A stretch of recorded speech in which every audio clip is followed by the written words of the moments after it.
Bien, vamos a compartir algo en el libro de Éxodo. Les voy a pedir, estoy leyendo de nuevo de Pentateuco y hace pocos días pasé por Éxodo y tomé nota de algunas cositas que quería compartir con ustedes y le puse como título Construyendo la obra de Dios.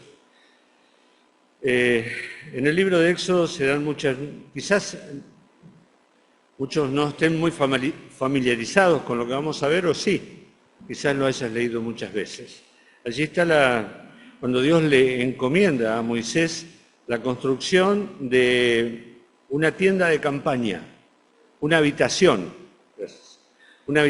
que se llama ¿cómo? ¿Quién sabe cómo se llama? Tabernáculo, tabernáculo quiere decir tienda, el tabernáculo en el desierto o tabernáculo de reunión. Y le dio las instrucciones cómo construirla y cómo llenarla de todos los vasos y de los instrumentos que tendría que tener dentro, que iban a tener un elemento que iban a ser esenciales para la vida religiosa, para la vida, para la liturgia, para la vida del pueblo de Dios. Este tabernáculo era un santuario, vamos a decirlo así, que Dios le ordenó a Moisés que construyera porque él quería vivir en medio de su pueblo. Era una tienda especial. Una tienda que quizás vista de afuera no tenía mucha belleza, pero que tenía realmente una construcción primorosa, porque todos sus materiales habían sido cuidadosamente escogidos por Dios. Nada había sido dejado al azar, ¿sí? Todo había sido perfectamente diseñado por Dios y se lo transmitió a Moisés. Moisés fue quien tuvo que subir al monte, el monte Sinaí, y estar allí 40 días y 40 noches. Y recibió lo que llamamos la ley, los 10 mandamientos y todas las cuestiones de las leyes ceremoniales y civiles del pueblo de Dios. Así que él recibió también allí las instrucciones de cómo tenía que construir este tabernáculo.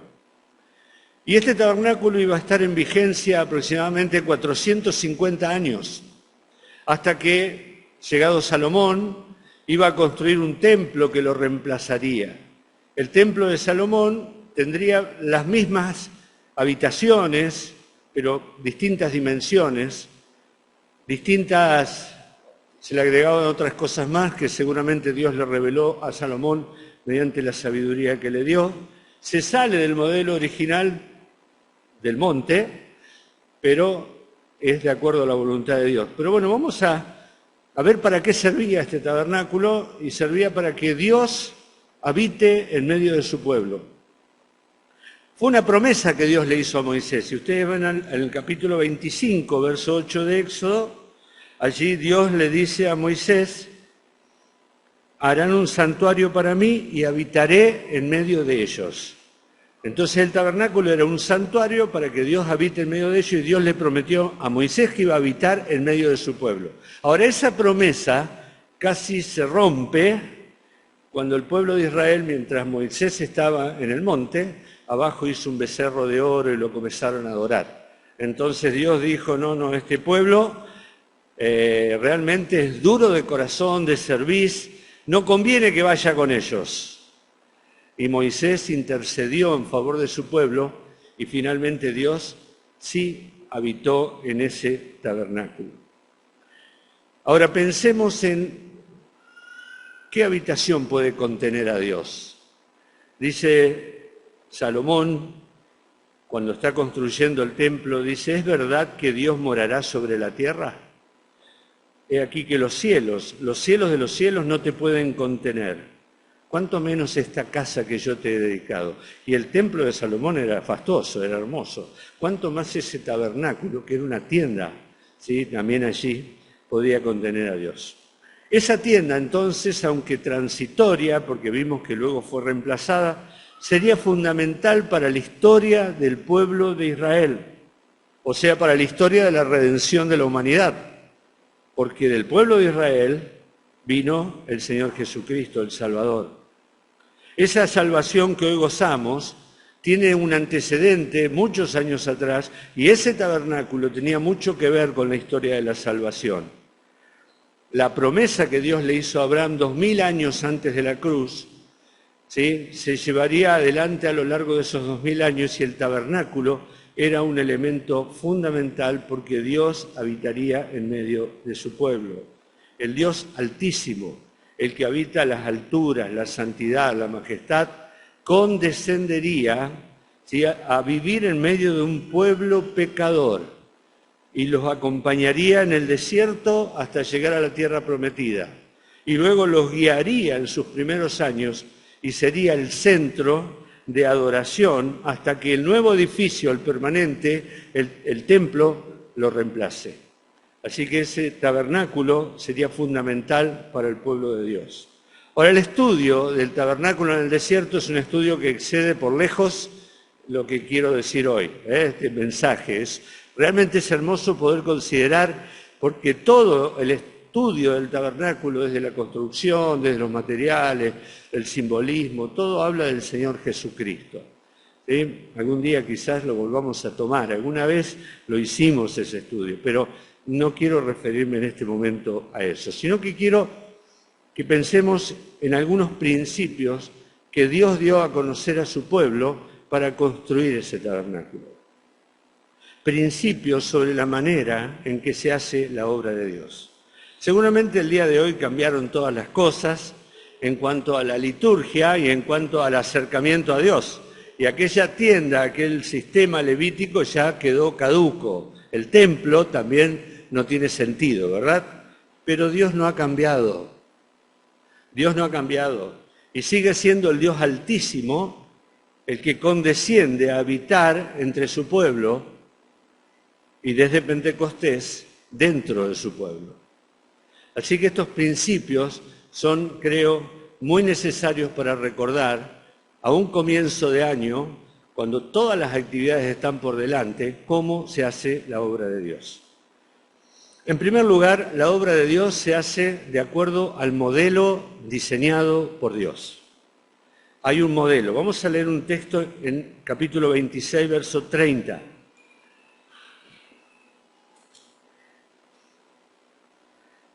¿Quién lo quiere leer? Éxodo 26, 30. Allá levantó la mano Facu, vamos. Alzarás el tabernáculo conforme al modelo que te fue mostrado en el monte. Moisés tuvo que ir 2 veces al monte. 40 días, 40 noches sin comer, sin tomar agua, para volver y encontrar al pueblo desenfrenado. Y él tenía allí las tablas de la ley en la mano, tablas que había escrito Dios y se las partió por la cabeza. ¿Sí? Y hubo un juicio allí. Y luego Dios le dice, sube de nuevo porque te tengo que volver a dar las tablas de la ley. Y otros 40 días, 40 noches. Y allí Dios le mostró a Moisés las características del tabernáculo y le dijo, conforme al modelo, ahora andá y hacelo.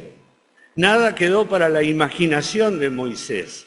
Moisés tuvo que ver el modelo y luego replicarlo con exactitud. Nada quedó para inventar. Cada cortina tenía su material, su medida, su cantidad, su tamaño, los corchetes, el atrio, las vestiduras, los encastres, el candelero, la mesa de los panes, la fuente, los altares. Todo tenía medidas y formas exactas que Dios le mostró a Moisés. Nada se podía apartar del modelo. Moisés solo tuvo que tomar nota de cada cosa y luego transmitirlo con fidelidad a los constructores y a los artífices para que saliera de la misma manera. No había otra oportunidad para Moisés, Dios ya se lo había mostrado. Él tenía que ser fiel en la forma en que tenía que mostrar a los demás la descripción de lo que tenían que hacer. ¿Saben qué, hermanos? Los líderes de la iglesia tenemos que aprender cómo es el modelo de Dios, porque tenemos que transmitirlo, porque todos en la iglesia tienen que saber cómo es el modelo de Dios. Porque no hay lugar aquí dentro para improvisar, ni hay lugar para nuevas revelaciones a lo que Dios ya dijo. Tenemos un gran problema de la gran diversidad que hay a nuestro alrededor.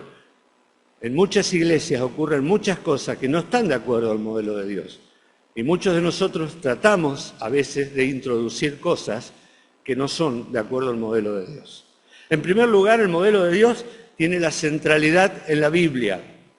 La Biblia tiene que ser central en la vida religiosa, vamos a decir, en la vida espiritual de la iglesia individual. Para ello hay maestros, para ello se elaboran materiales, para ello se elaboran actividades a lo largo del año para enseñar y para aprender. Cada uno de nosotros tiene que aprender la Biblia, porque la Biblia ocupa un lugar central y no hay nada que la pueda suplantar. Los apóstoles, cuando iba creciendo la iglesia, se encontraron con un problema de que ellos tenían que estar sirviendo a las mesas y encargarse de las viudas, y había quejas porque no alcanzaban, y entonces ellos dijeron, ¿saben qué? Nosotros no podemos hacer este trabajo. Elijan 7 varones llenos del Espíritu Santo, allí aparecen los diáconos, y dice, nosotros vamos a persistir en las oraciones y en la palabra. La palabra es fundamental para la iglesia. Claro, pero a veces no entiendo lo que dice la Biblia. Bueno, ¿sabés qué? Para eso están los maestros. En Nehemías dice los levitas, y da una lista larga de levitas, Nehemías 8, 7 y 8, hacían entender al pueblo la ley. Cuando no entendés algo, hay maestros para enseñar. Ellos hacían entender al pueblo la ley. Y el pueblo, escuchen lo que decía, estaba atento en su lugar. Y leían en el libro de la ley de Dios claramente y ponían el sentido de modo que entendiesen la lectura. ¿Sí? No hay excusa para no leer la Biblia. No la entiendo, no, es muy difícil. Papel y lápiz, toma nota, preguntas. Hay líderes, hay maestros que te van a explicar lo que dice la Biblia, pero no podés dejar la Biblia de lado porque en el modelo de Dios la Biblia es central. Bienaventurado, dice Apocalipsis 1:3, el que lee, los que oyen y los que guardan la palabra de esta profecía. Hay alguien que lee, hay muchos que oyen, pero bienaventurados son los que guardan las palabras de esta profecía. El modelo de la obra de Dios tiene la centralidad también en la adoración a Dios. Hoy se ha confundido mucho el término adoración por yo le voy a llamar falsa alabanza. Miren, lo voy a decir clarito, para mi punto de vista, la alabanza va dirigido en muchas iglesias a los sentidos, con un gran despliegue tecnológico, con una gran manifestación, digamos, volumen y estudio de cómo hacer para que la gente cante. Eso para mí no es alabanza. Hace muy pocos días escuchaba una canción, Tommy me la hacía escuchar, donde había mucha gente levantando los ojos, así, ¿vieron, no? ¿Sí? Y cantaban una canción que quizás muchos la conocen, que dice, quiero conocer a Jesús. 12 minutos. Y mínimamente 50 veces, Jesús, Jesús, Jesús, Jesús. Hubo otra de la misma canción, 30 minutos repitiendo y repitiendo y repitiendo. ¿Saben qué me hizo acordar? A Elías en el Monte Carmelo. Allí estaban los falsos profetas gritándole a Baal. Y Elías se les reía, che, griten más fuerte. Quizás está durmiendo, quizás se fue de viaje. ¿Saben qué? Dios no necesita que le repitamos las cosas para que nosotros lo vamos a impresionar a Él. No, eso no es una verdadera adoración. ¿Saben lo que es? Miren, esta semana leí esas cositas que aparecen en los WhatsApp, en los estados, una frase que se le atribuye a Billy Graham, quizás alguno de ustedes la leyó. Adoración, dice, verdadera, dice, adoración no es aquello que dices mientras dura la música, sino la vida que vives cuando la música se apaga. ¿Lo repito? Adoración no es aquello que dices mientras dura la música, sino la vida que vives cuando la música se apaga. Porque la verdadera adoración tiene que ver con la obediencia y la entrega a un Dios santo. Ahora, adoración y alabanza no entran en conflicto, no es que entran, no, la alabanza y la música son muy necesarios en la iglesia y gracias a Dios por los músicos que tenemos en nuestra iglesia, sí, por todos aquellos que se están preparando.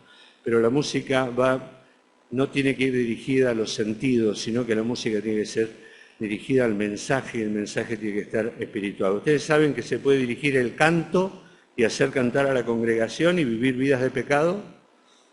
Se puede dirigir o tocar un instrumento y hacer cantar a la congregación y vivir lejos de Dios. Se puede cantar en el coro y estremecer a la congregación y no estar adorando. Adoración es una vida de obediencia y de entrega a un Dios santo.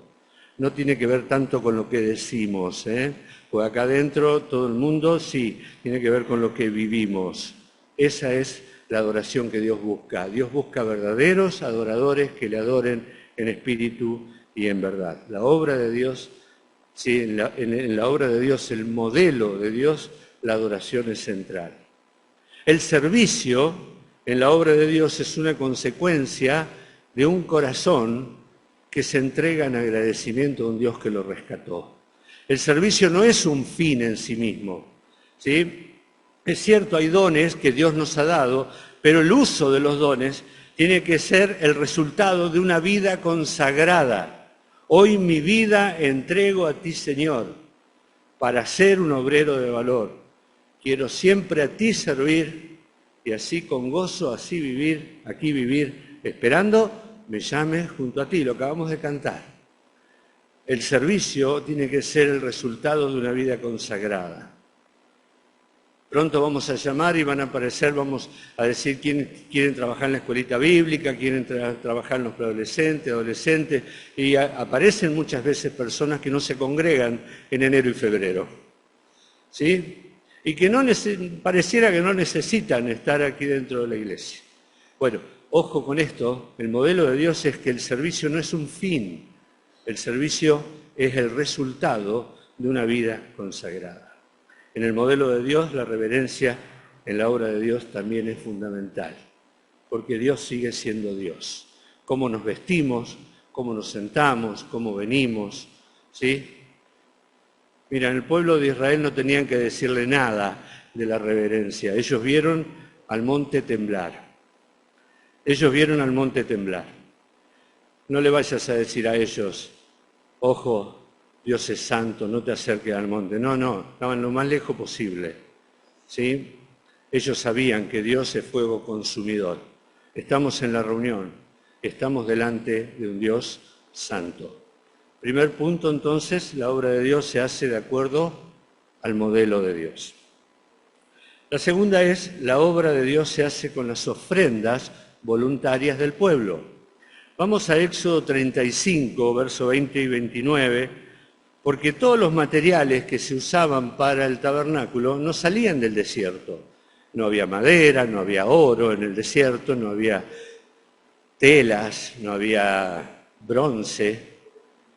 ¿De dónde salieron todos los bienes que fueron necesarios para construir ese tabernáculo? Bueno, el versículo 35, verso 20, dice, y salió toda la congregación de los hijos de Israel de delante de Moisés, y vino todo varón a quien su corazón estimuló. Vamos viendo la palabra corazón también, ¿no? Vino todo varón a quien su corazón estimuló y todo aquel a quien su espíritu le dio voluntad con ofrenda a Jehová para la obra del tabernáculo de reunión y para toda su obra y para las sagradas vestiduras. Vinieron así hombres como mujeres, todos los voluntarios de corazón, y trajeron cadenas y zarcillos, anillos, brazaletes y toda clase de joyas de oro, y todos presentaban ofrenda de oro a Jehová. Todo hombre que tenía azul, púrpura, carmesí, lino fino, pelo de cabras, pieles de carnero, teñidas de rojo, pieles de tejones, lo traía. Todo el que ofrecía ofrenda de plata o de bronce traía a Jehová la ofrenda, y todo el que tenía madera de acacia la traía para toda la obra del servicio. Además, todas las mujeres sabias de corazón hilaban con sus manos y traían lo que habían hilado, azul, púrpura, carmesí o lino fino. Y todas las mujeres cuyo corazón los impulsó en sabiduría, hilaron pelo de cabra. Los príncipes trajeron piedras de ónice y las piedras de los engastes para el efod y el pectoral, y las especias aromáticas y el aceite para el alumbrado, y para el aceite de la unción y para el incienso aromático. De los hijos de Israel, así hombres como mujeres, todos los que tuvieron corazón voluntario para traer para toda la obra que Jehová había mandado por medio de Moisés que hiciesen, trajeron ofrenda voluntaria a Jehová. ¿Cuál es el modelo de Dios? Que la obra se realice con la ofrenda voluntaria de su pueblo. El dinero que ellos llevaban, ellos habían sido esclavos en Egipto, no tenían dinero que era propio. El dinero que ellos llevaban es lo que ellos le habían solicitado a los egipcios y que los egipcios le habían dado con mucho gusto con tal de que se fueran. Así dice, despojaron a los egipcios, se llevaron todas las riquezas de los egipcios, le pedían a su vecino, le daban el oro, la plata, las joyas preciosas, la madera, el bronce, le daban todo con tal de que se fueran. Así Dios hizo que el pueblo de Israel se enriqueciera a costa de Egipto. No era dinero que ellos habían ganado, sino es dinero que Dios les había dado, ellos no habían hecho nada para obtenerlo. Pero luego Dios demandaría de ellos una parte para construir la obra de Dios. Ahora, Dios no obliga a nadie, pero ellos ofrecieron de corazón y ofrecieron mucho más, de tal manera que en el capítulo siguiente, el versículo 2, del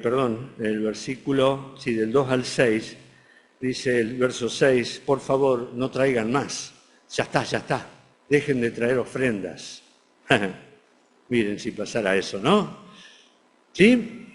¿Tienen el equipo de frío, no? Bueno. Dejen de traer porque esto ya es suficiente. ¿Cómo se hace la obra de Dios? ¿Cómo se construyó este edificio? ¿Cómo se pagan los impuestos, los gastos de funcionamiento? Todo tiene costo, ¿verdad? ¿Quién paga? ¿Con qué dinero se sostienen los misioneros? Cuando alguien decide entrar a la iglesia, sea porque se bautiza o porque viene de otro lugar, se compromete con esto. Las ofrendas son voluntarias. Por eso el apóstol Pablo, en 2 Corintios, capítulo 8, versículo 6, la llama obra de gracia. Anoche veíamos, Mati nos hablaba de lo que es la gracia. Obra de gracia. ¿Entendemos lo que es una obra de gracia? La gracia que te fue dada al salvarte es la que tiene que mover tu mano agradecida para poner en la ofrenda no lo que te sobre, sino lo que corresponde a lo que hayas ganado. La obra de gracia es esa. Dios te dio tanto que tu corazón agradecido le devuelve a Dios la parte que le corresponde a Dios. Ahora, Dios no quiere que lo hagas obligatoriamente. Es una ofensa a Dios. Lean en su casa 2 Corintios 8 y 9. Aquellos que estamos haciendo el taller de lectura, seguramente la semana que viene lo vamos a ver. Allí Pablo les está escribiendo a los corintios. Corinto estaba en Acaya. Al norte estaba Macedonia. Macedonia, Filipos, Tesalónica, Berea. Esas eran las ciudades que estaban en Macedonia. Pablo le escribe a los corintios que estaban en Acaya y le dice que los hermanos de Macedonia, los vecinos del norte, eran muy pobres, pero muy pobres. Pero ellos consideraban un privilegio ofrendar para los hermanos de Jerusalén. Y le rogaban al apóstol Pablo, le rogaban que los dejara participar en la ofrenda. Ellos sabían que tenían que ofrendar, era una obra de gracia. El corazón agradecido está devolviendo, no importa que ellos son pobres, ellos también quieren ofrendar. Pablo toma el ejemplo de los de Macedonia para los de Acaya, y hasta Pablo dice, yo me asombré porque ellos son pobres. ¿Entendemos? Eso es lo que hace la gracia. La gracia siente que debe devolver y lo hace de corazón. Porque la obra de Dios se hace con el corazón. ¿Vieron la cantidad de veces? 5 veces se habla del corazón cuando se hablaba allí de las ofrendas. Los varones del verso 21, las mujeres del verso 25, las mujeres del verso 26, los varones y las mujeres del verso 29. ¿Saben qué, hermanos? Acá no pedimos recibo de sueldo, ni tampoco una declaración de bienes.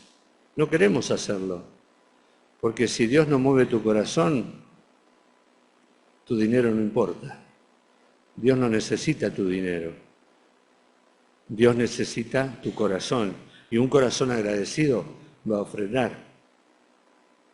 ¿Cómo podemos programar, construir en Santa Elena, comprar el equipo de aire si no están los recursos? Es que los recursos están, los tenemos cada uno de nosotros, Dios nos los ha dado, ¿sí? Y está esperando que devolvamos la parte que nos corresponde. La pregunta es, ¿cuánto le corresponde a Dios? ¿Cuánto le corresponde a Dios? Bueno, el diezmo. Y es un buen parámetro para empezar a hablar. Es un buen parámetro para empezar a hablar, la 10ª parte. Y antes que nadie diga, no, eso es del antiguo pacto, eso es de la ley, quiero decirte que el diezmo no es de la ley. Abraham, el padre de la fe, padre de cada uno de nosotros, ¿verdad? Porque somos creyentes por la fe de Abraham, cuando se encontró con Melquisedec, que Melquisedec era un tipo de Cristo en su oficio sacerdotal, Abraham le dio a Melquisedec los diezmos de todo. Pasaron más de 430 años para Moisés y la ley. Jacob, el nieto de Abraham, cuando tuvo el sueño de la escalera, cuando despertó y vio que había estado en presencia del Dios Todopoderoso, ungió esa piedra y dijo, prometió, yo volveré a este lugar, esta casa, este lugar se llama Casa de Dios, yo voy a volver a este lugar y si Dios me cuida y Dios promete todo lo que me dijo, el diezmo de todo lo que Dios me dé, se lo daré a Él, mucho antes de la ley de Moisés. Y en la ley de Moisés no había un diezmo, había 3 diezmos. 2 de ellos eran anuales. Tenían que ser llevados al templo, era para que los levitas pudieran vivir porque ellos no tenían heredad. Todos los años el pueblo de Israel ponía el 20% de su sueldo, de sus ingresos. Y había un tercer diezmo que era trianual, cada 3 años. O sea que el tercer año, en vez de poner un 20%, podían un 30%. Claro, ellos pagaban los impuestos del pueblo, es cierto. Vos pagás los impuestos, las tasas municipales, todo lo demás, ¿sí? Que mi ley va a sacar. Ellos tenían que pagarlo con eso.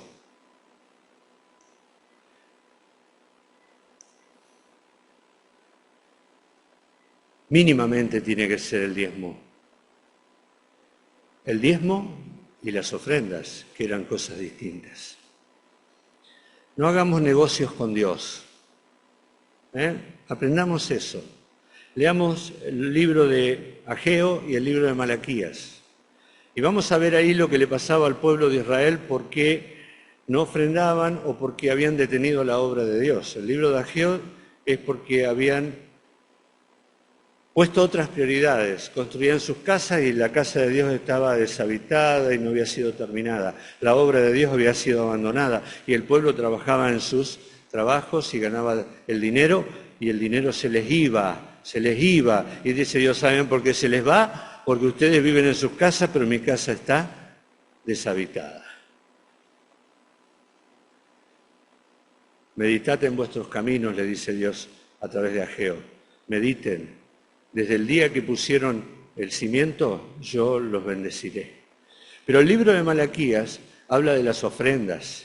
Y dice Dios, ustedes me han robado. ¿Cómo que te hemos robado? Sí. Me dan el peor de los corderos, el que está machucado, me traen las ofrendas peores. Creen que menosprecian mi mesa, dice Dios. Y yo estoy disolviendo todos sus ingresos y yo les hago desaparecer todo lo que ganan en un momento y ustedes no se dan cuenta. Traigan los diezmos al alfolí, dice Dios, y probadme. Y yo abriré las puertas de los cielos y los voy a llenar de bendición hasta que sobreabunde. El pueblo de Dios se ha olvidado de que Dios sigue siendo el mismo. Y Dios pide, ¿sí?, la parte que le corresponde de nuestros bienes. Con sinceridad y con mucho temor voy a decir esto. ¿Saben cuánto cuesta un caramelo? Mati, uno de esos 25 o 30 pesos un caramelo. ¿Más? Más, bien. ¿Mandarías a tu hijo al kiosco con 30 pesos a comprar caramelos? ¿No? ¿Sí o no? No, porque va a pasar vergüenza. ¿Ustedes saben que en la ofrenda aparecen billetes de 10 y de 20 pesos?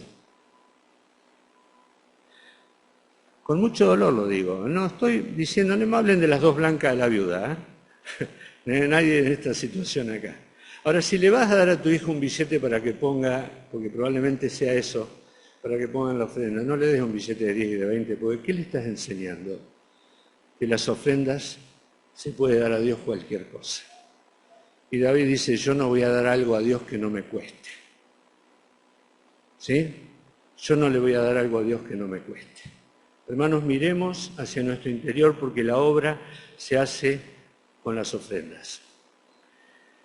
En 2 Corintios, capítulo 9, vuelvo a decir, lean por favor esos dos capítulos, dice, el que da semilla al que siembra y pan al que come, proveerá, multiplicará vuestra sementera y aumentará los frutos de vuestra justicia para que estéis enriquecidos. ¿Qué dice? Si me das, ¿te vas a empobrecer? Dios dice, si vos me das el 10% o lo que considere tus corazones, creo que de ahí en más, ¿te vas a quedar más pobre? ¿Qué dice? ¿Dice eso? No hagas negocios con Dios. Dios dice, dame y te vas a enriquecer. ¿Para qué? Para toda liberalidad, para seguir dando. Eso es lo que Dios dice que hay que hacer. Si no lo entendés, léelo en la NBI. ¿Sí? Dios no necesita tu dinero. No estamos pidiendo plata acá. ¿Sí? Lo que estamos diciendo es para tu bien y para el progreso de la obra de Dios, porque la obra de Dios se hace con las ofrendas voluntarias. Dios es dueño de todo el universo. Todo lo que Dios te dio a vos para que lo utilices correctamente, Él quiere que una parte le corresponde a Él, no se la niegues. La obra de Dios se hace de acuerdo al modelo de Dios, la obra de Dios se hace en base a las ofrendas voluntarias, la obra de Dios se hace bajo la supervisión de líderes que Dios ha escogido.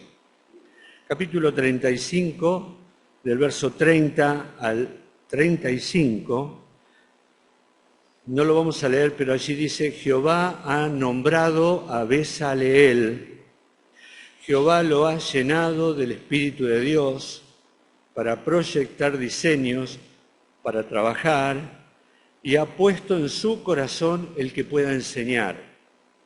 Dios llamó líderes en la iglesia, ese es el modelo de Dios. Los ha colocado para guiar a la congregación. ¿Son los pastores? Sí, son los ancianos. Tenemos la bendición en esta iglesia de ser 4. Sí, a cada uno de nosotros Dios nos ha encargado la tarea de llevar adelante al pueblo de Dios. No como teniendo señorío, sino siendo ejemplo, no por ganancia deshonesta, no buscamos dinero, sino como un servicio al Señor, no buscamos honra, porque el apóstol Pablo en 2 Corintios dice somos administradores y la palabra allí es uperetes, que era el esclavo.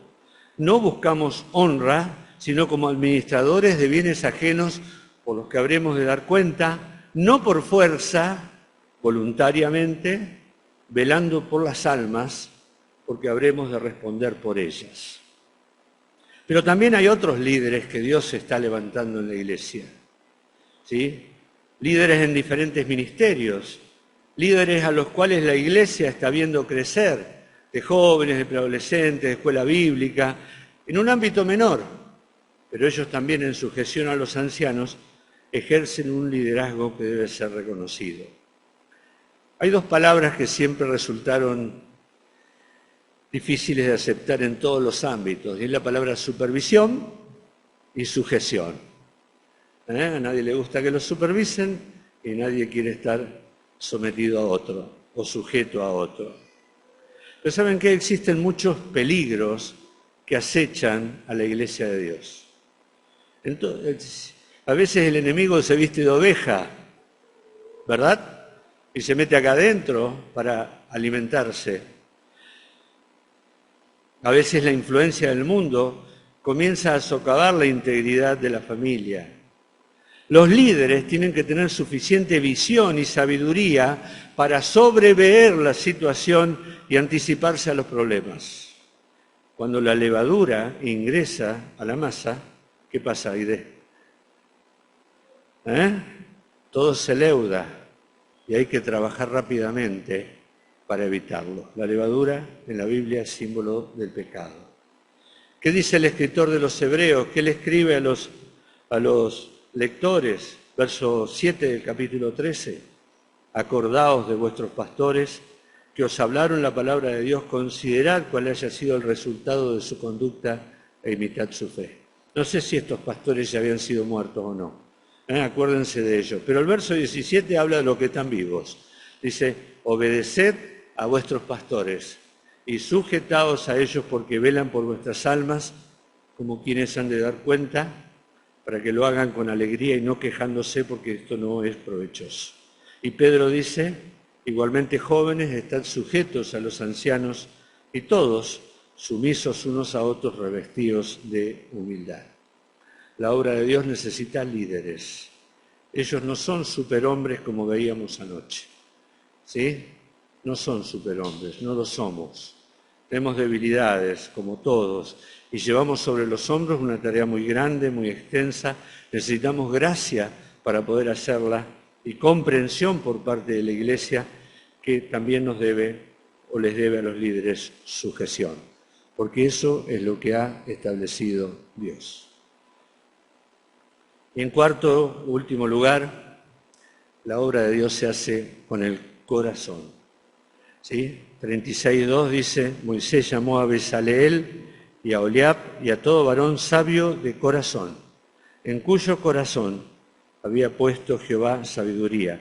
Todo hombre a quien su corazón le movió a venir a la obra para trabajar en ella.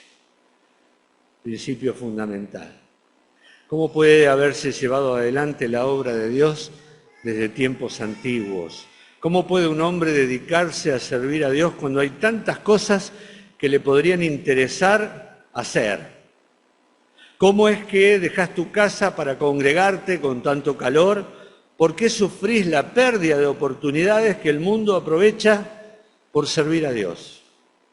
¿O no pasa eso? ¿Sí? ¿Nunca te preguntaste? ¿Cómo es que ocurre eso? ¿Quién te obliga a venir acá? ¿Saben por qué lo hacemos? Porque Dios ha ganado nuestro corazón. Y cuando las cosas se hacen con el corazón, todas las dificultades pequeñas, porque lo hacemos de corazón. ¿Cómo comenzó la tremenda obra del regreso del pueblo de Judá del cautiverio asirio? ¿Cómo es que todos esos hombres que durante más de 70 años prosperaron y se enriquecieron en las tierras de Babilonia y de Asiria, y de Persia, un día decidieron volver? ¿A qué? A construir un templo totalmente destruido y que lo que tenía era simplemente memoria de la gloria de lo que había sido. Ciudades totalmente destruidas, muros completamente pasados a fuego y derrumbados. ¿Cómo fue que ocurrió ese milagro? Porque Dios despertó el espíritu de Ciro, y porque Ciro promulgó el edicto, y porque Dios despertó el espíritu de Zorobabel, y porque Dios despertó el espíritu de 50.000 judíos que decidieron sumarse a Zorobabel y hacer los más de, creo que 600 kilómetros para venir a Jerusalén a reconstruir el templo, posteriormente con Esdras a reconstituir el sistema levítico, la liturgia del templo, y años después con Nehemías a reconstruir la ciudad. ¿Cómo es que Dios logra eso? Porque Dios habla al corazón, despertó el corazón. Si leíste 1 Corintios de esta semana, en el capítulo 3, dice que la obra de Dios es como un edificio que tiene un fundamento, que es Jesucristo. Los apóstoles fueron sumándole esos sus ladrillitos, y dice, cada uno de nosotros, ¿qué hace? edifica. Cada uno de nosotros somos edificadores, ¿sí? Y lo único que está pidiendo Pablo, dice, es cada uno mire cómo edifica. ¿Cuál es la motivación de tu trabajo? ¿Es de corazón? Porque la obra de Dios se hace con el corazón. Pronto vas a ser convocado para continuar la obra del Señor. Escuelita dominical, preadolescentes, adolescentes, reunión femenina, reunión de varones.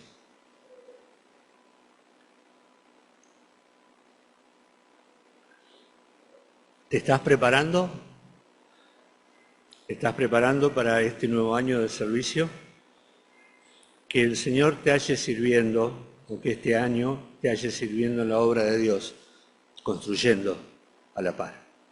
Recuerda, hay un modelo, no hay lugar para improvisaciones, Dios espera tus ofrendas, hay líderes que supervisan y se espera sujeción a ellos, y la obra de Dios tiene valor cuando lo hacemos de corazón. ¿Oramos? Padre Celestial, gracias por este tiempo que hemos podido estar juntos delante de ti y ansiamos, Señor, que hayas hablado a nuestro corazón en esta mañana. Que hayas podido, Señor, motivarnos a continuar la obra que otros comenzaron hace tantos años y que tendremos que dejar un legajo a aquellos que vienen detrás de nosotros. Padre Celestial, bendice a tu iglesia.